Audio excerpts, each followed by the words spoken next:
दोस्तों, क्या आप भी जा रहे हैं नया घर लेने? तो जाने से पहले ये कुछ वास्तु के नियम जान लीजिए, कुछ पॉइंट्स जान लीजिए दोस्तों, आप भी, ताकि सुखी से अपना जीवन बिता सके। दोस्तों, सबसे पहला पॉइंट आता है दोस्तों, हिस्ट्री ऑफ प्रॉपर्टी।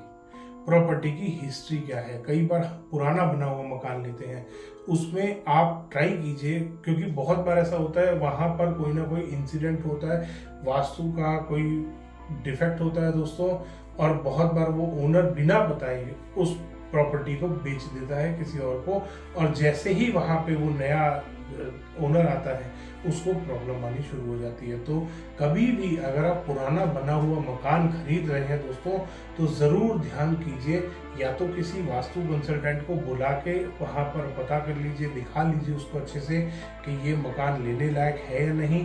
और अगर नहीं बुला रहे हैं तो अपने आप एक छोटा सा काम आप कर सकते हैं, आप वहाँ आसपास थोड़ा घूमिए फिरिए और पता कीजिए उस प्रॉपर्टी में कोई ऐसा वास्तु डिफेक्ट तो नहीं है, कोई वहां पर कोई ऐसा इंसिडेंट तो नहीं हुआ जिसकी वजह से आपको नुकसान हो। दोस्तों, प्रॉपर्टी की हिस्ट्री बहुत मैटर करती है वास्तु में। दोस्तों, सेकंड मोस्ट इंपॉर्टेंट चीज आती है दोस्तों, मेन डोर।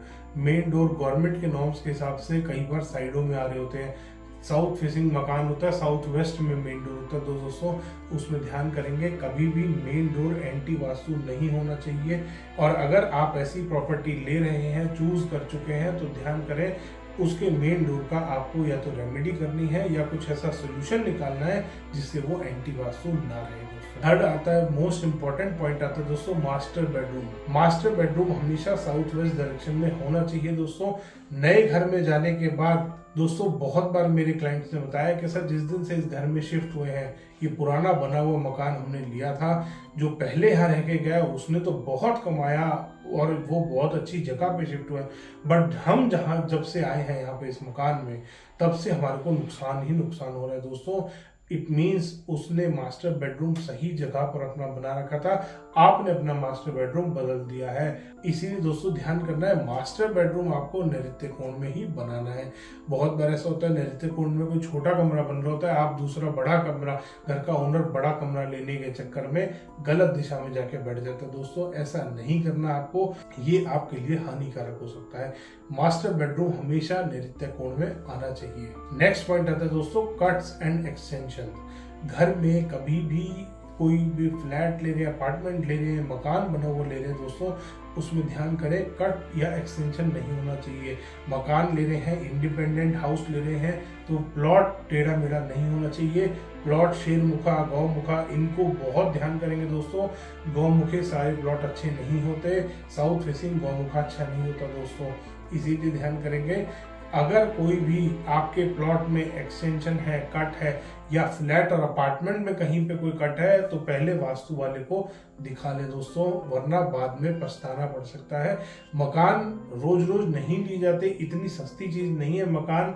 दोस्तों, मकान लाइफ में एक या दो बार कोई आदमी ले पाता है, तो उसमें ध्यान करें दोस्तों, आप जाके वहाँ खुशी से रहें। इसीलिए पहले वास्तु चेक करा लीजिए अपने मकान का, वरना बाद में बहुत ज्यादा मेजर वास्तु डिफेक्ट होने के कारण दोस्तों बहुत प्रॉब्लम्स आती है। नेक्स्ट पॉइंट आता है दोस्तों, किचन का। किचन जैसे साउथ वेस्ट में ओनर को बताया गया कि ओनर का bedroom, master bedroom south west में होना चाहिए दोस्तों। इसी तरीके से किचन अगर गलत दिशा में बनी होगी तो वो घर में फीमेल की हेल्थ खराब करेगी।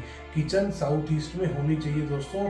साउथ ईस्ट में अगर किचन नहीं आ रही है तो ध्यान करेंगे, जो मकान आप ले रहे हैं पहले दिन से वो आपके घर में आपकी वाइफ को परेशान करेगा, उनकी हेल्थ खराब करेगा दोस्तों। ये फीमेल की हेल्थ को खराब करता है अगर किचन साउथ ईस्ट में नहीं होगी दोस्तों। लास्ट पॉइंट आता है दोस्तों, टॉयलेट का। टॉयलेट बहुत बार ऐसा होता है नॉर्थ या ईस्ट में कहीं ना कहीं कोई बेडरूम आ रहा होता है और उसी के साथ में लगते हुए टॉयलेट होता है दोस्तों। तो अगर ऐसा आपके घर में हो रहा है तो आपके घर में बच्चों को बहुत ज्यादा हार्म कर सकता है, बच्चों की हेल्थ को खराब कर सकता है दोस्तों। अगर आपका टॉयलेट गलत दिशा में आ रहा है, टॉयलेट वास्तु के अनुसार दोस्तों दक्षिण में होना चाहिए, पश्चिम में होना चाहिए, या वायव्य कोण में होना चाहिए। इन तीनों डायरेक्शंस के अलावा, इन तीनों पॉइंट्स के अलावा टॉयलेट कहीं और नहीं होना चाहिए दोस्तों। इसीलिए नया घर लेने जब भी जाएं, ध्यान करें दोस्तों वास्तु के नियमों का, ताकि आप भी खुशी से अपने नए घर में रह पाए दोस्तों। धन्यवाद दोस्तों। वीडियो पसंद आए तो इसको लाइक करें, शेयर करें, चैनल को सब्सक्राइब करना ना भूलें।